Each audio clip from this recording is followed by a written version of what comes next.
Assalamualaikum warahmatullahi wabarakatuh. Perkenalkan, nama saya Cikasis Indiani dari 10 Akuntansi 3. Di sini saya akan menjelaskan materi tentang komunikasi bisnis. Yang pertama, pengertian komunikasi bisnis.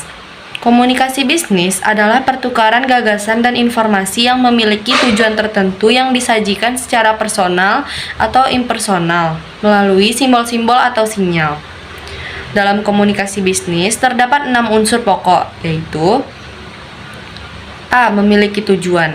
Artinya, komunikasi bisnis harus memiliki tujuan yang telah ditetapkan sebelumnya, sejalan dengan tujuan organisasi.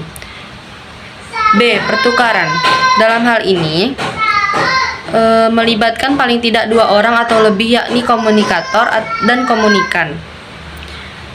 C. Gagasan, opini, informasi, instruksi merupakan isi dari pesan yang bentuknya beragam, tergantung tujuan, situasi, dan kondisinya. Yang D. Menggunakan saluran personal atau impersonal yang mungkin bersifat tatap muka, menggunakan media tertentu atau melalui media yang menjangkau jutaan orang secara bersamaan. E. Menggunakan simbol atau sinyal yang merupakan alat atau metode yang dapat dimengerti atau dipahami oleh untuk menyampaikan pesan. F. Pencapaian tujuan organisasi. Salah satu karakteristik yang membedakan organisasi atau lembaga formal dari informasi adalah adanya tujuan yang telah ditetapkan sebelumnya oleh manajemen. Adapun pengertian komunikasi bisnis menurut para ahli sebagai berikut. A. Joko Purwanto. Komunikasi bisnis merupakan komunikasi yang digunakan dalam dunia bisnis yang mencakup berbagai macam bentuk komunikasi, baik itu verbal maupun nonverbal, guna mencapai suatu tujuan tertentu. B. William Albick. Komunikasi bisnis adalah pertukaran informasi, gagasan, pendapat, instruksi yang memiliki tujuan tertentu, yang disajikan secara personal maupun impersonal melalui simbol-simbol atau sinyal. C. Philip Coulter. Komunikasi bisnis adalah suatu kegiatan manusia yang ditujukan untuk memuaskan kebutuhan dan keinginan melalui proses pertukaran. D. Persing. Komunikasi bisnis adalah proses penyampaian arti melalui lambang-lambang yang meliputi keseluruhan unsur yang berhubungan dengan proses penyampaian dan penerimaan pesan.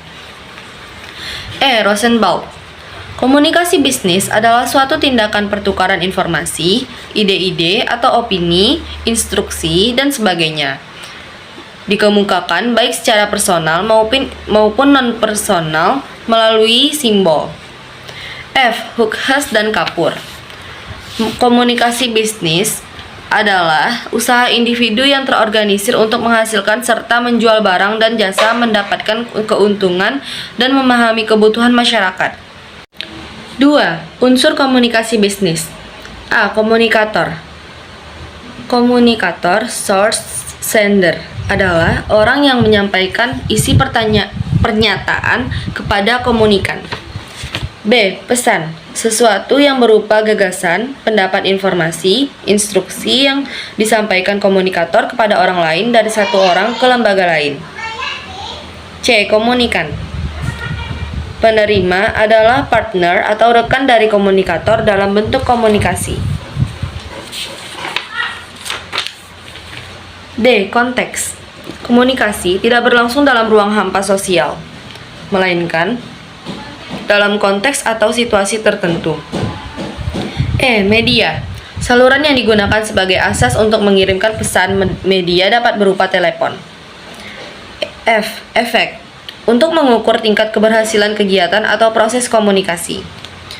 3. Faktor yang memengaruhi komunikasi bisnis. A. Faktor manusia. 1. Tingkat pengetahuan memengaruhi kemampuan seseorang untuk mengirimkan pesan, menentukan saat pesan harus disampaikan, mengemukakan teknik komunikasi verbal dan nonverbal. 2. Perkembangan manusia memengaruhi bentuk komunikasi, kemampuan menggunakan teknik komunikasi untuk mempersepsikan pesan yang disampaikan.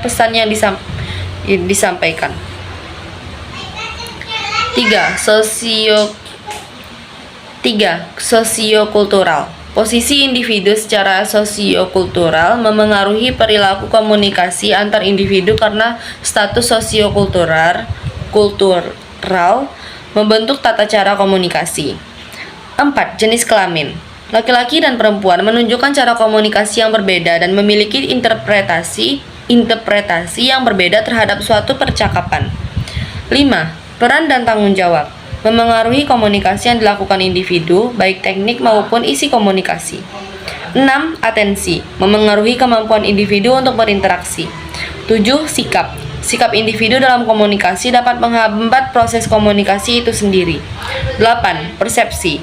Individu ketika berada dalam suatu proses komunikasi dapat memengaruhi atau memutus komunikasi yang dilakukan.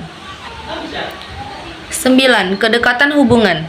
Hubungan yang erat antar individu pada suatu proses komunikasi dapat memengaruhi teknik dan materi komunikasi. B. Faktor pesan. 1. Isi pesan. Pesan yang ingin disampaikan dapat memengaruhi teknik komunikasi yang digunakan individu. 2. Cara penyampaian pesan. Memengaruhi komunikasi karena penggunaan pola penyampaian pesan yang kurang tepat mengakibatkan distorsi pesan. 3. Lingkungan. A. Stimulus eksternal. Suara bising, gaduh dapat menyebabkan penurunan kemampuan menangkap pesan. B. Nilai dan budaya. Masyarakat menjadi rambu-rambu bagi penyelenggaraan komunikasi. C. Jarak dan teritori. Jarak antara komunikator memengaruhi komunikasi yang dilakukan. Sekian penjelasan dari saya, Cikasis Indiani. Mohon maaf bila ada kata yang salah. Assalamualaikum warahmatullahi wabarakatuh.